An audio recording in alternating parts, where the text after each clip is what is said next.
Okay, we're doing Chapter 8, the United States and Canada Today. This will be page 1. So, I think the previous two textbooks was the first time that this word terrorism showed up in a textbook specifically relating to the United States. So this is a definition of what terrorism is.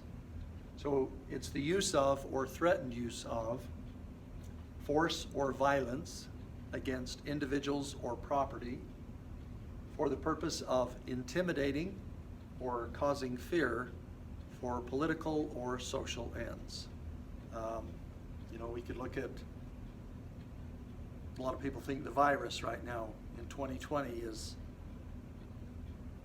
put out there for political reasons. I don't know, I guess we'll see. But anyway, it's a kind of a scary thing throughout the world, terrorism. I think that terrorists are chicken, yellow. They do things in secret, but again, it's for purposes of intimidating and harming and scaring, and just not a good thing. A global network is a worldwide interconnected group of extremist Islamic terrorists. I should change this. It was led by Osama bin Laden until SEAL Team 6 went in and took him out. The group is known as Al-Qaeda.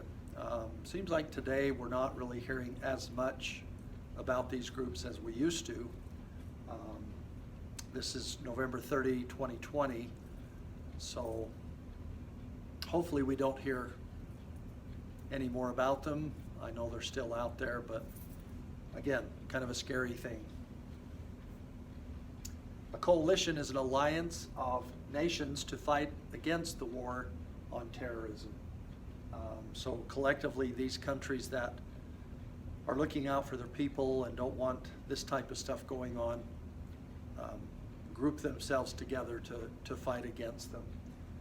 This picture here, as I put coalition in, was just a kind of a fun picture that popped up. Some of our former presidents as superheroes. Biological weapons, bacteria and viruses that are intended to harm or kill people, animals, and plants. Again, we've got this virus going on right now, and it's easily going on over 6 months right now. 7, probably closer to 7 or 8, that we've had to deal with it, and I don't see it ending anytime soon. I mean, probably another 3 or 4 months before it's gone. It might even be a whole year from the time we first were really affected by it. Urban sprawl, so these last ones on this first page of Chapter 8 kind of deal with cities and how they deal with growth. So poorly planned development that spreads a city's population over a wider and wider geographic area. And so if it's not done correctly, then it can just be very inconvenient. I always use these examples. My wife's sister, they used to live in Las Vegas.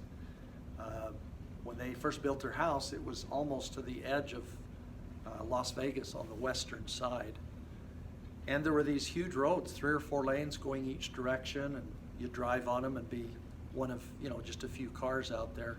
But you go into that area today and it's very busy. So at least in that sense, they were planning ahead for the increased or planned growth. An infrastructure, this consists of the basic facilities, services, and machinery that are needed for a community to function. So these are just a list of some things depending on the size, the location. A city may or may not need some of these, but all of them need specific ones. So again, roads, everyone needs roads. Airports, again, if you're big enough. Harbors next to the water, railway systems, again, size would kind of depict that. Energy networks, utilities, education, healthcare, social infrastructure, People need to be able to go and have recreation, parks, ball fields, go to things that they can do to enjoy their leisure time. Okay, so smart growth is the efficient use and conservation of land and other resources. So as you are growing as a city, again, do it in a way that's productive, that is good for the future, that you won't cause any problems down the road. I know sometimes those things are maybe, you can't foresee the future, but sometimes they're unavoidable. Something's planned, somebody doesn't think that it's going to be, an area may not get busy, and then it does grow very quickly. Sustainable communities, these are communities where residents could live and work. So you want to have things that will keep people coming in, jobs provided, opportunities for them. Again, just a real basic example. Back in the Old West, some of these cities sprang up when they found gold and discovered gold and silver and different things.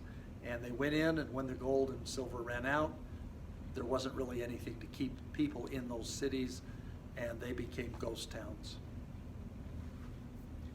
And so that's the end of our first page for chapter 8. Thank you.